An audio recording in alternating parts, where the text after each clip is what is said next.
que a gente dê início, essa última aula desse parênteses que eu abri do livrete, tá bom? Eu abri um parênteses e eu estou com você já 4 aulas nesse parênteses, né? Vou sair dele e a gente vai seguir com o livrete, tá bom? Vamos orar nesse momento? Pedir para o Rafael estar orando pela gente.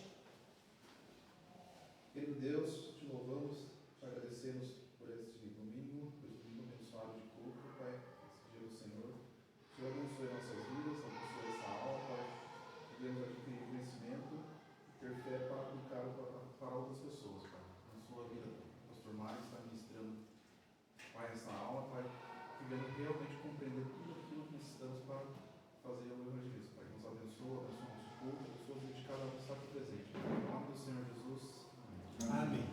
Gente, então, nós já cobrimos basicamente quase todo o material de informação e teoria que vocês precisam saber para repartir com uma pessoa a respeito do plano de Deus para a salvação, tá bom? Então nós já cobrimos, alguns de vocês não conseguiram vir todas as aulas, mas todas as aulas estão gravadas, tá bom? Então você pode acompanhá-la e você pode revê-la para você se sentir seguro para transmitir essas verdades, tá bom? Então vamos lá, vamos recapitular aqui para que eu tenha um ponto de partida para fechar aqui esse assunto, tá bom?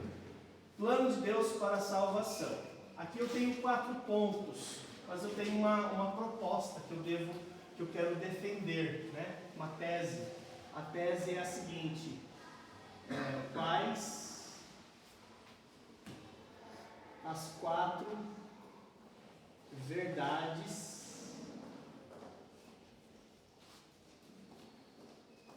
para a salvação. Essa aqui é a tese. E nós respondemos ela nos pontos, né? Quais as 4 verdades para a salvação? Primeira verdade: todos nós somos pecadores. Romanos 3, 23. Segunda verdade: todos merecemos a morte. Qual texto? Romanos 6, 23. Terceira verdade: Jesus morreu pelos nossos pecados. Essa é a terceira verdade. João 3,16. Quarta verdade: Jesus ressuscitou para nos dar a vida eterna. Romanos 10, 9. Gente, é importante que você e a pessoa da qual você está evangelizando, ela compreenda essa cadeia de informações que você está tentando compartilhar. Então, de vez em quando, é importante você parar e perguntar: você está entendendo o que eu estou falando? Se não, é importante que você volte e dê sequência a partir daquele momento que talvez houve ali um lapso, que a pessoa talvez ela não tenha compreendido. Ok, gente? É importante que ela compreenda exatamente o que está sendo ensinado. Faz sentido o que eu estou falando? Você quer que eu volte? Se você perceber que a pessoa ficou meio aérea, porque você sabe, quando você está conversando, eu como pregador, eu sei quais de vocês estão prestando atenção, quais de vocês não estão prestando atenção. Eu sei, né? E às vezes eu tenho que fazer isso aqui, ó. Gente, aqui, ó, comigo, presta atenção. Porque você sabe, principalmente quando o olhar da pessoa foi para o vazio, né? Você sabe, gente, o pastor não é bobo, né? E ele está vendo, às vezes, se você está conversando com a pessoa, ela começa a tirar o olhar de você, ela não está mais prestando atenção. E você tem que capturar novamente a atenção dela, para que você quer ter certeza que ela está centrada e tentando entender o que você está falando. Se não, para de falar, gente. Para, vai para casa. Então tá bom. Então terminamos. Ela falou: ah, tá bom, que bom. Você nem terminou, ela nem viu que você terminou, que você parou, você interrompeu abruptamente. Então, sempre fique perguntando, fique ciente, né, essas questões aí, tá bom? Por que falo isso? Porque uma das coisas que eu tenho percebido estudando as Escrituras, e eu já falei isso com vocês, você encontra várias vezes o verbo saber, né? Ou seja, você tem que conhecer. Jesus falou o que em João 8,34? João 8,32? Conhecereis a verdade e ela vos libertará. Ou seja, você está entendendo o que eu estou falando? Você tem que conhecer, né? Então por isso que você está aí explicando e gastando tempo, tá bom? Uma vez que você apresentou as 4 verdades, aí você vai para a decisão final. Normalmente o que eu faço? Depois que eu passei as 4 verdades, eu pergunto à pessoa: você entendeu o que eu expliquei? Aí eu falo assim: existe alguma coisa na sua vida hoje que impediria você então de entregar a sua vida para Cristo? Normalmente eu faço essa pergunta. Existe alguma coisa na sua vida hoje que impediria você de tomar essa decisão e entregar a sua vida a Cristo? Normalmente as pessoas vão falar assim: não, pastor, não tem nada que me impeça. Já aconteceu o caso da pessoa falar: não, eu tenho algumas coisas que eu tenho que acertar antes. Eu não estou preparado para tomar essa decisão agora. Ok? Porque eu preciso saber qual é o caminho que eu vou seguir com a pessoa. Porque às vezes ela está ávida e sedenta para tomar a decisão. Às vezes ela não está assim tão ávida e sedenta para tomar a decisão. Às vezes ela não quer tomar a decisão. Se ela não quer tomar a decisão, eu paro aqui? O que vocês acham? Se ela falar assim: eu não estou preparado para tomar essa decisão, eu encerro aqui? Não. Eu acho que fala, né? Encerro ou dou sequência? O pastor deu sequência. Na última aula, o pastor deu sequência. Nós temos que entender que às vezes Satanás está naquele evangelismo. Ele está desencorajando a pessoa para tomar uma decisão. Você vai fazer algumas insistências com ela. Lógico que isso você vai fazer essa insistência de maneira sutil e respeitosa. Você não vai fazê-la tomar uma decisão goela abaixo, mas você vai tentar insistir um pouquinho com ela. Talvez, ao perguntar a ela: tem alguma coisa que impede você de tomar essa decisão? E ela disser: sim, tem. Você pode perguntar para ela: você quer compartilhar comigo?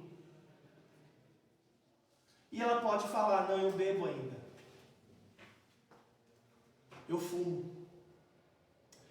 Eu não sou casada. Eu sou amasiada.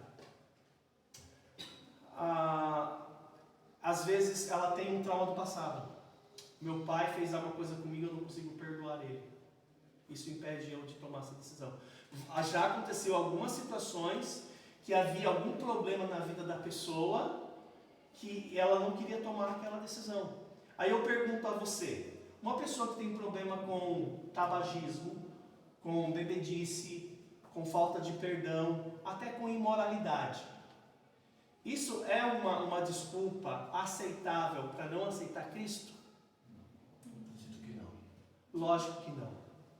A Bíblia fala que Jesus veio buscar e salvar o perdido. Então é exatamente esse público que Jesus quer salvar, né? O que você pode fazer para tentar ainda convencer a pessoa a entregar a sua vida a Cristo, mesmo diante dessas situações que ela tem que acertar? O que você pode falar para ela? Normalmente eu conto uma história para ilustrar. Se você quiser usar essa história, você pode usar, tá bom? Ela tem ajudado em muitos casos reverter uma situação de alguém que não queria tomar uma decisão e ela acabou tomando a decisão, tá bom? A história que normalmente eu conto é a história de um diretor de um filme. Ele foi fazer um curta-metragem lá no Rio de Janeiro. Isso é fato. Peguei esse fato e trouxe e fiz uma aplicação. E ele queria fazer um filme que retratasse a pobreza do Rio de Janeiro. E o que ele fez? Ele contratou os melhores atores, as melhores atrizes. Ele já tinha o roteiro, ele já tinha o set. Ele chamou esses atores, ele fez um primeiro teste de gravação, a primeira audição. E olha, os atores e as atrizes convidadas fizeram muito bem. E a história principal era de um homem que era pobre, miserável, e ele conseguiu se superar. Quando ele fez a primeira audição, o ator principal fez muito bem o papel do personagem principal. fez muito bem. Só que o diretor ficou muito incomodado, porque o ator era um homem de má reputação e era um homem muito rico, muito rico. Ele falou, acho que eu não vou ser honesto com o meu curta-metragem, porque esse homem tem uma fama ruim, ele é muito rico, eu gostaria de uma coisa mais real, mais realista. Aí ele dispensou todo mundo e foi para casa refletindo sobre aquilo. E ele falou o seguinte, quer saber, eu vou convidar alguém, um desconhecido, para fazer um teste, uma audição, e eu vou convidar ele para fazer o personagem principal desse curta-metragem. E aí ele saiu pelo Rio de Janeiro. Saiu pelo Rio de Janeiro à procura de uma pessoa que tivesse um estereótipo que o agradasse, mas que fosse pobre. Ele precisava de uma pessoa na mendicância. Ele saiu pelo Rio, saiu pelas praças, saiu pelo centro, saiu pelos bairros. E depois de uma certa caminhada, ele não achou alguém que encaixasse esse perfil para fazer esse papel. Ele falou assim, então eu acho que eu vou voltar de trem. Voltar de trem para ver se eu consigo encontrar mais alguém. Ele entrou no trem e estava pegando uma linha. Lá pelas tantas, ele estava olhando pela janela e o trem passou debaixo de um viaduto e ele viu um homem deitado no chão, jornais, papelão, e ele olhou aquele homem e ele falou, não, é esse cara que eu quero. Ele parou na próxima estação, ele voltou a pé, achou o cara, foi lá, acordou o moço, viu, tudo bem? O cara estava alcoolizado, totalmente embriagado. Oi, tudo bem? O que você está querendo? Eu falei, então, é o seguinte, eu sou diretor de um filme, estou fazendo curta-metragem, e eu preciso de um ator e você encaixa nesse perfil. Você tá de brincadeira? Tem uma pinguinha aí pra mim? Aí o cara assim, desconversava, ele tirou um cartão e falou, olha, amanhã, cara, amanhã, se você quiser essa oportunidade, vai mudar a sua vida. Vai no meu escritório, quero fazer um teste com você. Ele pegou o cartão, colocou no canto e virou e deitou e dormiu. O diretor levantou e foi embora. Lá pelas tantas, aquele homem acorda. Ele falou, nossa, acho que eu tive um sonho esquisito. Quando ele olha do lado, ele vê o cartão. Ele pega o cartão e fala, nossa, como é que é verdade mesmo? Ficou super entusiasmado, super empolgado. Foi lá para a casa da ex-mulher dele. Bateu lá, ela o recebe, ele fala, menina do céu, você sabe o que me aconteceu? Recebi uma proposta de trabalho. Sério? O que você vai fazer? Eu vou ser ator. E ele ficou super empolgado. Ela falou, então você vai? Ele falou, lógico que eu vou. Ele falou, posso tomar banho? Ela pensou, tá, entra. Ele deixou ele entrar dentro da casa dela. Ela tinha umas roupas aí guardadas, até um terno. Foi lá, acertou o terno, passou o terno, deu pra ele. Aí ele estava todo cabeludo assim, duro, aquela barba gigante assim. Falou, você não vai no Zezinho e corta já a barba? Ah, tem o seu Jair, inclusive, que é barbeiro de primeira, né? Ele pode fazer a sua barba lá. Ele foi lá no cabeleireiro, cortou o cabelo, aparou o cabelo, fez a barba. Gente, ele ficou irreconhecível. E no dia seguinte, com um terninho, barbinha feita, cabelo aparado, com um currículo inclusive na mão, o currículo foi lá no escritório do diretor. Chegou lá, falou com a atendente, eu vim fazer uma entrevista. Falei, mas quem é o senhor? Eu falei, eu sou um rapaz que o senhor diretor achou lá debaixo da ponte. Cara do céu, o diretor está te esperando, ele não vê a hora de você chegar. Eu falei, eu posso falar com ele? Eu falei, pode, entra. Aí ele entrou, licença, pode entrar. O diretor olhou para ele e falou assim, o que o senhor precisa? Eu falei, não, eu vim fazer uma entrevista.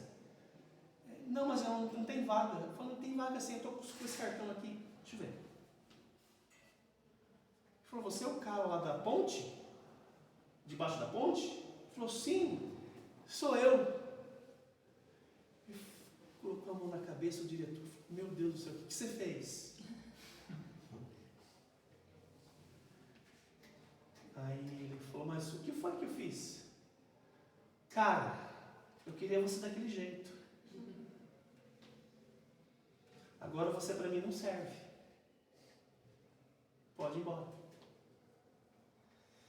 Essa história ilustra, às vezes, o que nós queremos fazer com Cristo. Nós temos nossos problemas, nossas dificuldades. a gente quer corrigir elas e depois ir para Cristo. Não, não é assim que funciona. Você deve vir do jeito que você está. Toda mudança que vai acontecer na sua vida, é Ele quem vai fazer, não é você. Porque a mudança não é de fora para dentro. A mudança ela é de dentro para fora. Então, quando Ele chama você, você vem do jeito que você está, com suas dores, com suas falências, com suas vergonhas, com seus medos, com seus problemas, com seus pecados, com seus vícios. Vem desse jeito e Ele vai transformar a sua vida, de dentro para fora. Aí a pessoa para, ela reflete, no momento ela fala assim, você tem certeza que Ele vai me ajudar mesmo? Sim, Ele vai. Ele prometeu. Então eu quero tomar uma decisão nessa noite. Eu quero entregar minha vida a Cristo. Então às vezes, você talvez insistindo um pouquinho mais, você tira um argumento que talvez esteja no coração dela, que talvez não passe de talvez uma dúvida ou medo. Ok? Tudo bem até aqui, gente? Sim. Ok. Você deseja receber Jesus como seu único e suficiente Senhor e Salvador? Ela vai poder dizer sim ou não. Se ela disser sim, quais são as duas atitudes que Deus requer de alguém para que Deus então salve ela? Eu sei que Deus não depende dessas coisas para me salvar, mas Deus mesmo estabelece condições. Quais são os dois requisitos que Deus requer de uma pessoa que o aceita como Senhor e Salvador? São dois requisitos. E você tem que explicar isso, tá, gente? Ok, você quer tomar essa decisão? Quero. Ok, então vamos lá. Deus requer de você duas coisas. Agora, número 1.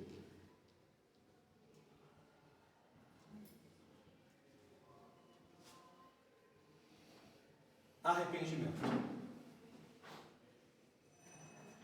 Deus, ele exige de você que você se arrependa dos seus pecados. Número 2.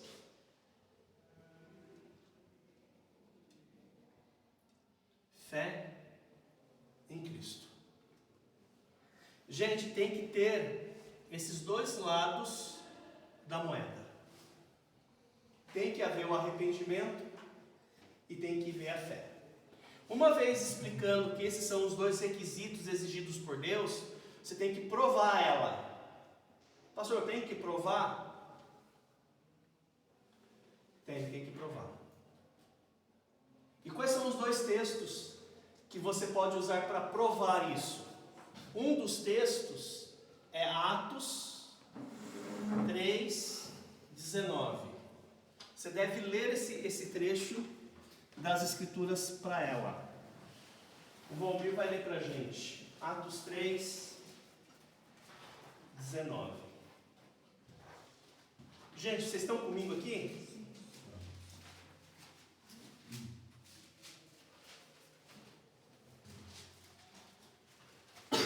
Atos 3:19. Irmão, pode ler. Arrependei-vos, pois, e convertei-vos para serem cancelados os vossos pecados. Ok. Arrependei-vos, pois, convertei-vos para serem o quê? Cancelados os vossos pecados. Ok. Com esse texto, dá para você saber que Deus está requerindo isso de uma pessoa? Sim ou não?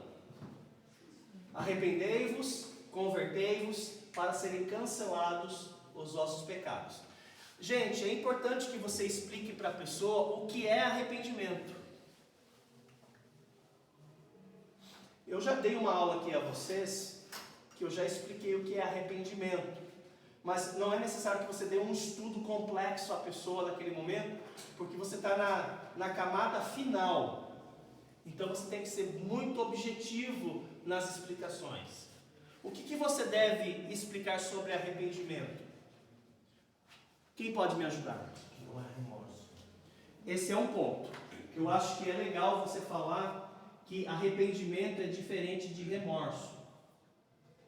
E em que ponto você poderia destacar que arrependimento não é a mesma coisa que remorso? Arrependimento quando é algo verdadeiro, você sente que você não pode mais fazer aquilo. Remorso é algo quando você ofende alguém e depois fica, putz, eu ofendi aquela pessoa.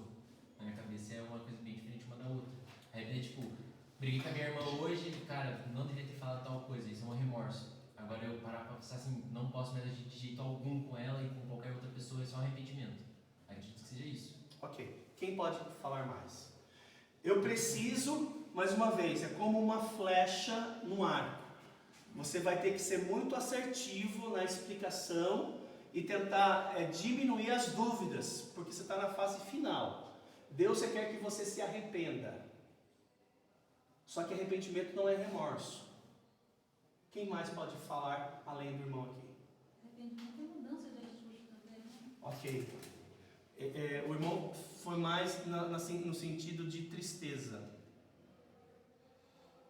A irmã está falando mais questão de mudança. E tá certo, gente. Tem a ver mesmo. O arrependimento é quando você se sente, o interno teu, você se sente mal, né? Tem a ver com aquilo que ele falou, a tristeza. Sim. Tanto o arrependimento como o remorso dá tristeza, gente. Uma pessoa com remorso, ela sente triste. A diferença é que a pessoa com remorso não muda. A pessoa arrependida muda. Então, nesse sentido, na tristeza, ela vale tanto para a pessoa arrependida quanto para a pessoa em remorso. Então, nesse caso, seria uma diferença. A pessoa arrependida, ela muda, embora esteja triste. A pessoa com remorso, ela fica triste, mas ela não muda o comportamento dela. Mas tem algo a mais, gente, que eu preciso explicar. Você falou uma vez também que ela muda, metanoia, né? Mudança de mente. A pessoa ela muda a mente dela quando ela tem arrependimento. Ok, mudança, e tá certo, tem a ver com a mente, o irmão tá certo, e tem a ver com a conduta, né? Para que aconteça uma metanoia, mudança. O remorso não tem isso, mas está faltando uma coisa. Disposição para corrigir o erro? Também tem a relação, porque tristeza, mudança, aí tem um terceiro passo, disposição para mudar. Disposição, ou para não permanecer no erro, né? Uma disposição. Está certo também, está faltando um. Retorno a Deus? Isso, gente. O ponto principal do arrependimento é uma pessoa que está numa direção, ela está a passos galopantes para o inferno, e ela escuta um pare do Senhor, ela escuta um pare, ela é confrontada, ela sente tristeza, e existe um chamado para mudar de direção. Ela tem que mudar a mente, mudar a conduta, ela tem que ter essa disposição para mudar. A pergunta é, mudar para onde? Eu vou me arrepender para onde? Eu estou num caminho, eu errei, mas eu vou corrigir esse caminho para onde? Para a igreja? Eu só quero ser uma pessoa que não briga mais? Eu só quero ser uma pessoa que não bebo mais? Não, não é esse o ponto. O ponto é que você está separado de Deus. E você ofendeu a Deus por causa dos seus pecados. Então, é um arrependimento que vai levar você de volta para Deus. Porque eu não quero apenas que a pessoa deixe de ser um mau marido. Eu não quero que a mulher deixe de ser apenas uma má mãe. Não é esse o ponto. Eu quero que ela que é perdida volte-se para Deus. Então o arrependimento que eu estou falando, olha, você precisa mudar sua forma de pensar e você precisa voltar-se para Deus. Ah, mas eu estou no caminho de Deus. Não, você não está. Se você falar que você está, eu vou começar a falar tudo de novo. Porque eu estou apontando para você um caminho para você voltar para Deus. Se você já está com Deus, eu estou perdendo meu tempo aqui. Se você já está conectado com Deus, se você já está reconciliado com Deus. Não, você é um pecador miserável.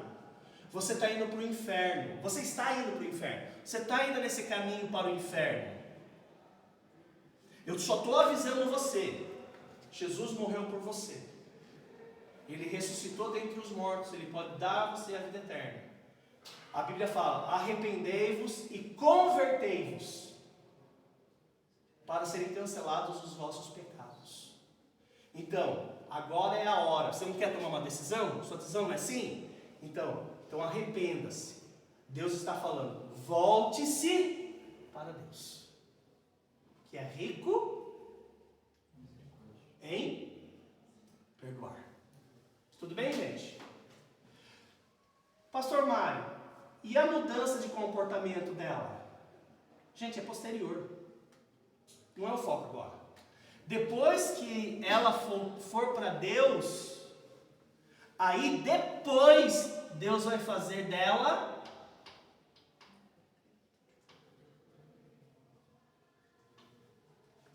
Deus não vai fazer dela nova criatura aqui.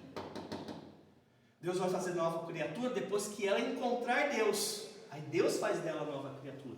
O fato dela voltar-se, dela se arrepender, ela não é uma nova criatura. Eu não me faço nova criatura só porque me arrependi.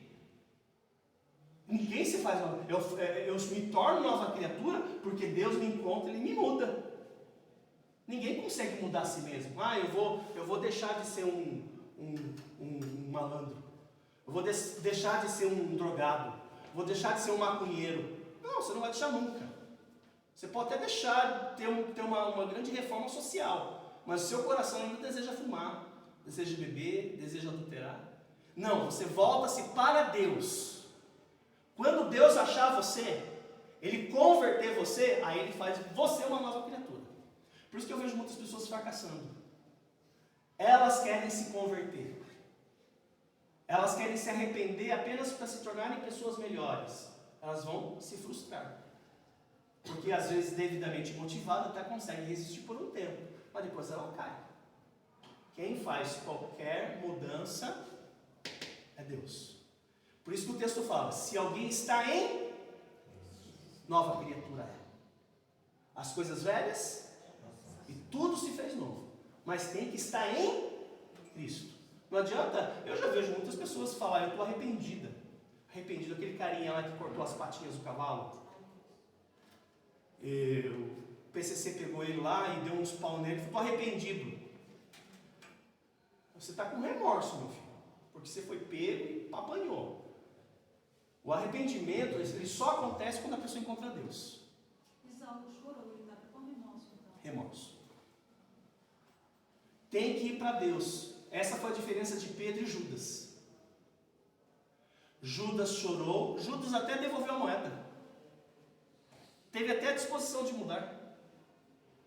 Mas por quê? Porque foi mudança, mas apenas para se tornar, para talvez amansar um pouquinho a consciência machucada, pesada. Não, tem que ir para Deus, gente. O arrependimento é um retorno para Deus. Então a gente explica, você sente tristeza, porque faz parte do conjunto.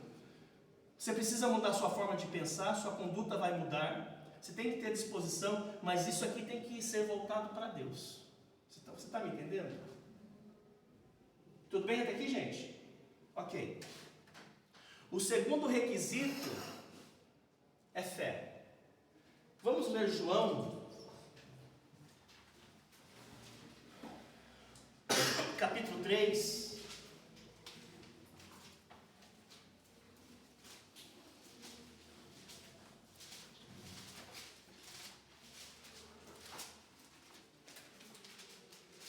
João 3, 36.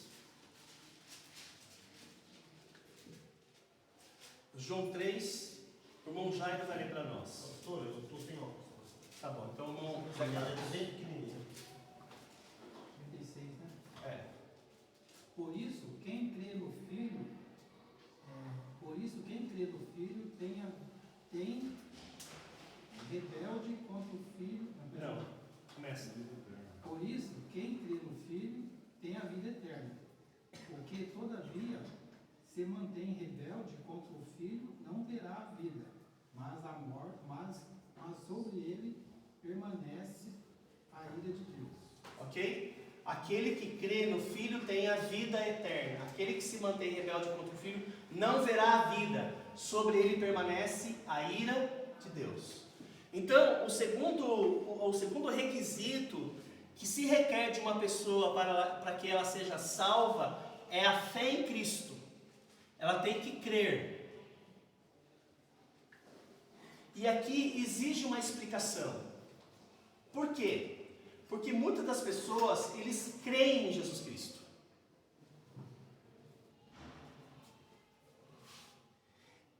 E a sensação que eu tenho, que toda a minha explicação, ela se perde quando ela fala, mas eu creio.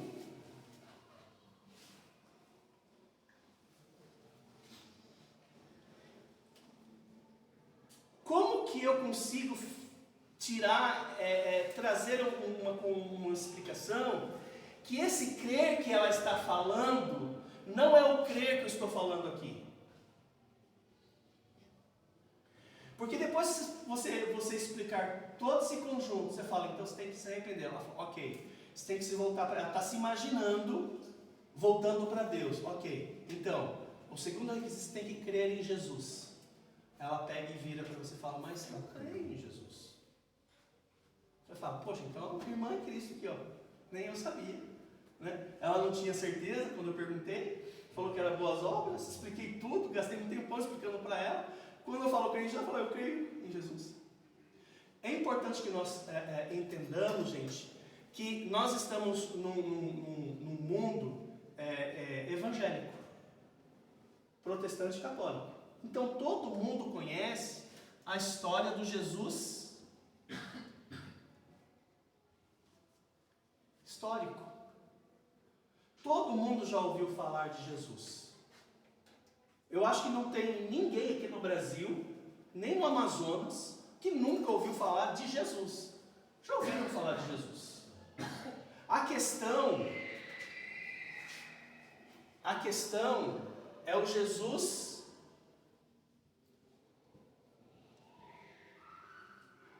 crucificado por você. O que eu estou falando é você crer no que Jesus Cristo fez na cruz por você.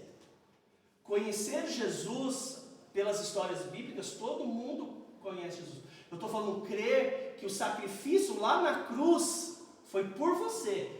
Aquela dor que ele sentiu era para que você não sentisse aquela dor. Isso você não sabia. Isso você não tinha entendido.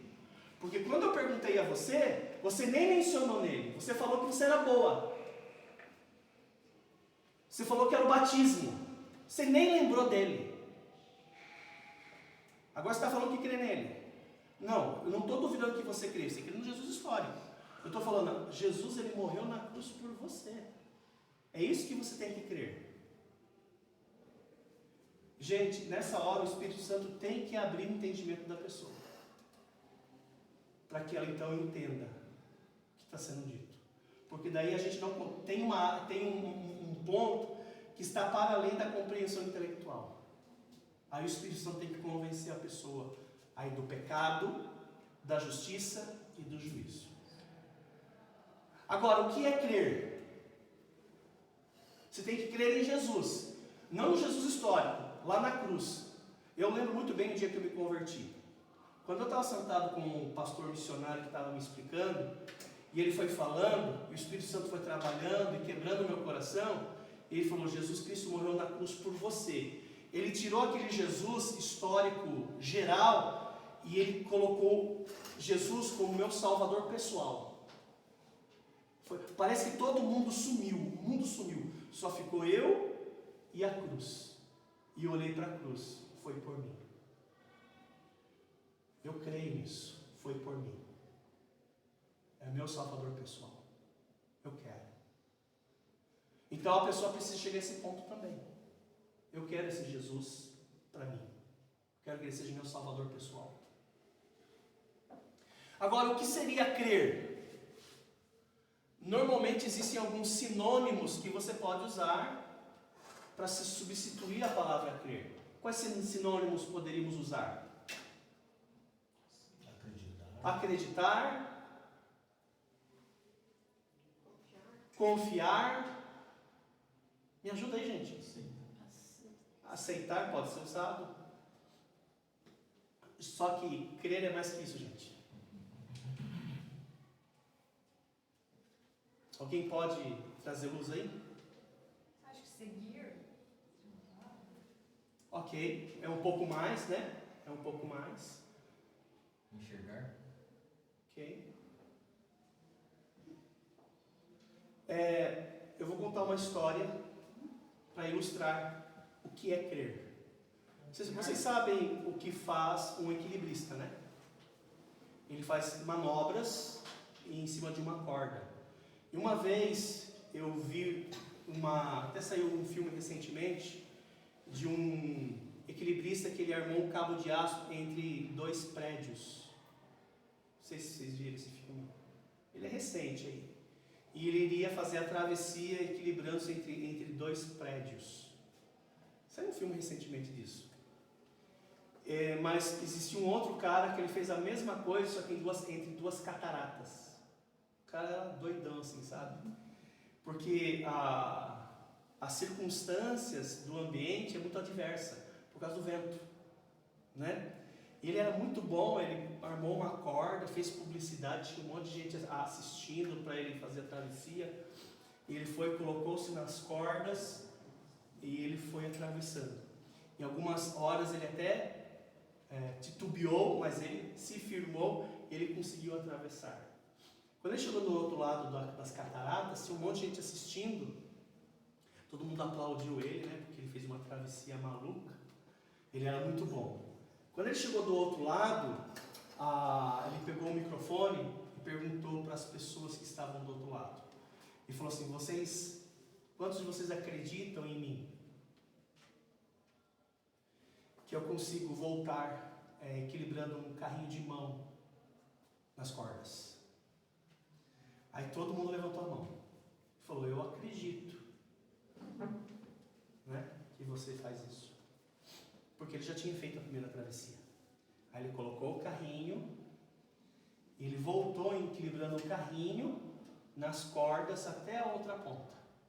Quando ele voltou, as pessoas ovacionavam ele, vibravam, né, tudo mais.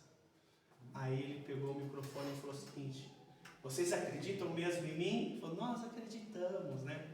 Estou pegando por causa da palavra crer, né? Acreditar, confiar. Ele falou: quantos de vocês acreditam que eu consigo levar alguém sentado aqui no carrinho de volta do outro lado das cataratas? Aí todo mundo levantou a mão: eu acredito. Só você é bom pra caramba. Aí ele falou assim para as pessoas: então quem vai ser o voluntário para vir sentar aqui no carrinho para eu levar? Sabe quantos vieram? Nenhum foi. Então o que é crer? Seria entregar? Crer é esse ato de você se entregar por completo. Eu me dou completamente por isso. Eu recebo isso com todo o meu ser. Não é apenas uma decisão intelectual, emocional. Eu me entrego. Eu me coloco no carrinho e eu confio que ele vai me levar para as mansões celestiais. Ele vai me conduzir em triunfo até a casa do Pai. Eu confio ao ponto de me entregar a Ele.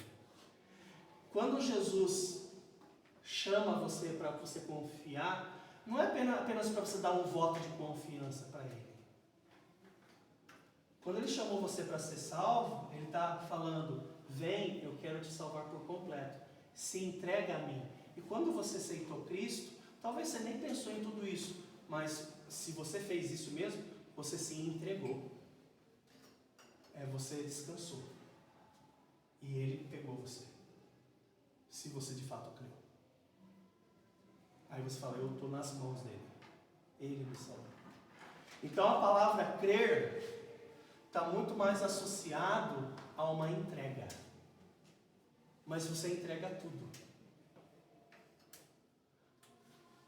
Na evangelização, nessa hora, o olhinho da pessoa, se Deus estiver ali trabalhando, queira que Deus que sim, você vai ver uma vontade imensa naquele momento. Eu quero me entregar. Eu não me aguento mais. Eu quero me entregar. Ok. Aí é um ponto muito importante. Porque, embora você está trazendo um conjunto de argumentações para ajudá-la a entender, você não quer que ela fique apenas presa nas palavras e na sua oratória. Você quer que ela confie na palavra de Deus. Então é importante você voltar para as Escrituras de novo. E há um texto que normalmente eu tenho usado, que é um texto, na minha opinião, muito bom, muito feliz, que está lá no livro na epístola, primeira epístola de João. Veja lá, primeira epístola de João. Antes da pessoa fazer a decisão final mesmo, ela está já sedenta, ela já cedeu, ela quer tomar essa decisão, ela compreende, ela entendeu. Você sabe que Deus está ali trabalhando com ela, que ela está debaixo de convicção. Aí você pega as Escrituras, pega a Bíblia e você vai falar para ela assim, ó, eu quero ler então mais um texto e eu vou tentar ajudar você a tomar essa decisão. E o texto que eu quero que você medite, leia comigo, é o texto de 1 João capítulo 5. 1 João capítulo 5, versículo de número 12.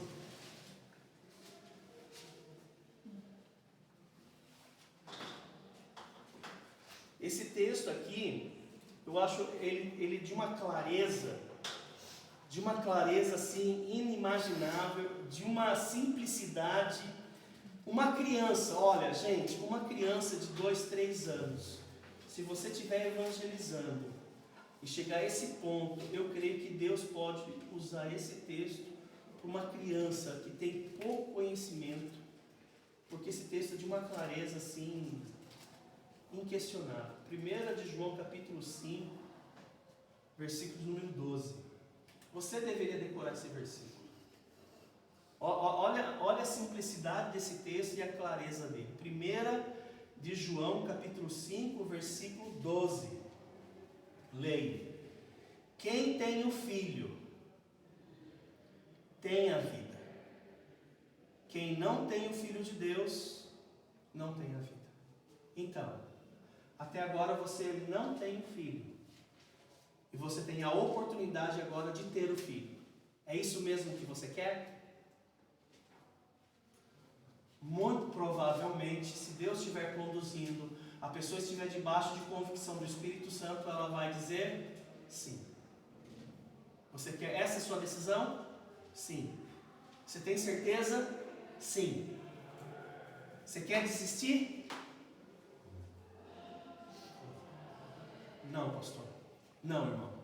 Você quer deixar para outro dia? Não. Às vezes até eu desencorajo ela a fazer agora. Porque agora é Deus que vai fazer a obra. Se a pessoa disser, eu quero fazer essa decisão. Ok. Se vocês perceberem, eu vou pautar tudo em versículos bíblicos para caminhar. Na medida que ela dá uma resposta, eu caminho mais um pedacinho com as Escrituras. Ok. Romanos 10, 9. Vamos para lá. Ela está convicta de que ela quer tomar a decisão. Mesmo que eu a tenha desencorajado, ela está certa. Eu quero entregar minha vida a Cristo. Aí eu vou ler para ela Romanos 10, 9. Que diz o quê? Leia para a gente, Anderson. Se com a tua boca confessares a Jesus como Senhor e em teu coração creres que Deus o ressuscitou dentre os mortos, serás salvo. Ok. Eu vou ler esse texto para ela. Às vezes eu vou pedir para a pessoa ler esse texto. E eu vou falar para ela o seguinte. Então, você está pronta para fazer essa entrega? Estou. O que o texto fala? texto fala que eu tenho que confessar e crer. Então, você precisa então falar com o Senhor nesse momento. Isso aqui não é uma oração. Isso é uma confissão. Orar, eu já sei que você ora. Isso aqui talvez você ainda não fez. Confessar a Jesus o Senhor da sua vida. Você quer fazer isso sozinha? Agora, aqui? Só chamar pelo nome dele. A Bíblia fala no texto seguinte: todo aquele que invocar o nome do Senhor será salvo. Gente, se ela clamar, o Senhor vai salvar ela, porque Deus já fez a obra no coração dela. Tudo aquilo que Deus deveria convencê-la, ele já foi feito. O que ela tem que fazer é confessar. Quando ela confessar, ela automaticamente vai fazer isso se ela crer. Quando ela confessar, o Senhor vai, naquele momento, redimi-la. Você quer fazer isso sozinha ou você quer que eu te ajude? Não que eu tenha algum poder para fazer isso, eu vou caminhar com você. Não, eu quero fazer sozinho. Então, fecha seus olhos e chama por ele e peça a ele que te salve. Fala a verdade. Porque a palavra confessar é contar a verdade. Então fala para ele a verdade agora. Então ela vai fechar os olhos. Às vezes até peço para que ela fique de joelho. Ah, pastor, mas precisa? Não. Mas para o coração dela, ela precisa. Para ficar marcado na mente dela, que um dia ela ouviu, foi confrontada, ela colocou de joelho e ela falou: Jesus, me salva. Eu fui perdoada. Não é necessário, mas às vezes para o coração ficar registrado, eu peço: fica de joelho aí e fala para ele: Senhor, me salva, eu sou uma pecadora. Pronto, é o que Deus pediu. Às vezes a pessoa ela não tem essa agilidade ou essa capacidade de fazer. Se você quiser, eu posso fazer com você. O que a gente vai fazer? A gente vai fechar os olhos e eu vou falar frases curtas e você repete. Mas lembra que é você que está fazendo, não sou eu. Eu só vou conduzir você. Ah, eu prefiro que você me ajude. Normalmente a pessoa pede ajuda. Tá, então eu vou levar você até Cristo. Feche seus olhos. E eu vou orar frases curtas. Exemplo: Senhor Deus, eu entendi que eu sou um pecador. Eu entendi que eu mereço a morte, que o Senhor me ama e mandou Jesus na cruz para me salvar. Ele está vivo. Então é esse Jesus vivo que eu confesso. Me salva. Amém. Só isso. A Bíblia fala que há júbilo no céu. Os anjos cantam. Um pecador que se arrependeu. Então às vezes você pode conduzir, às vezes a pessoa pode tomar aquela decisão sozinha. Às vezes a pessoa vai ficar constrangida. Ela está debaixo de convicção, ela quer, mas algo impede ela de falar: eu quero fazer agora, sozinha. Ou quero fazer agora com o Senhor. Tudo bem, a gente vai embora, vai para o seu quarto depois e fala com ele. Ele vai te ouvir. Agradece, ora, vai para casa orando: Deus, completa essa obra na vida dessa pessoa. E deixa Deus fazer. Muitos casos a pessoa depois foi para o quarto, foi para a sala, foi para o carro, foi dar uma volta e falou: Senhor, eu entendi, né? Me salva. A pessoa foi salva. Tudo bem? Uma vez a pessoa tomando a decisão e sendo verdadeira, você vai perceber, gente. Você vai perceber. É muito claro. O texto de Romanos 10 fala: todo aquele que nele crê não será confundido. É muito claro, é muito evidente. Normalmente eu faço questão de compartilhar 2 textos ainda depois. Olha, parabéns pela sua decisão. Deus ouviu a sua oração porque Ele prometeu, você foi salvo. Vou deixar 2 versículos com você. O primeiro texto que eu deixo para a pessoa é João 1,12. Só se ela tomou a decisão, e depois eu deixo esse versículo com ela. João 12. E o outro texto que eu deixo com a pessoa é João 10, 28 e 29. Por que eu deixo esses 2 textos? Porque Satanás aquela ave de rapina. Eu não somente vou sair daquela casa, ele com seus demônios vão descer naquela casa e pode causar uma grande opressão na vida daquela pessoa, tentando tirar a boa semente que foi semeada. Então eu dou para ela uma forma de ela se proteger, porque Satanás com certeza vai tentar falar: esse pastor aí sabe de nada, é você que sabe, é as boas obras. Ele vai tentar tirar tudo aquilo que foi semeado. Satanás faz isso o tempo todo. Então eu já deixo 2 versículos, explico, falo: olha, se você tiver dúvidas, volta para as Escrituras. O que diz João 1,12? Mas a todos quanto receberam, Deus o poder de serem feitos filhos de Deus, a saber, nas que creem em seu nome. Ok. Lembra o caminho para voltar para Deus que eu fiz aqui? Essa pessoa foi para Deus, gente, e Deus a salvou. Quando ela passou pela salvação de Deus, o texto bíblico fala, a primeira coisa, que ela se tornou filho de Deus. Olha, você agora pertence à família de Deus, você é filha de Deus, você é filho de Deus. Porque você creu, você se tornou filho de Deus. E você deve se sentir que é filho dos seus pais para ser realmente filho deles? Não, porque é um fato. Deus falou: agora você se tornou filho de Deus. E você recebeu isso por direito, porque creu. Segundo texto que eu deixaria para a pessoa, João 10, 28 e 29. Eu lhes dou a vida eterna, jamais perecerão, e ninguém as arrebatará da minha mão. Aquilo que meu Pai me deu é maior que tudo, e da mão do meu Pai ninguém pode arrebatar. Segunda verdade: você está 100% seguro.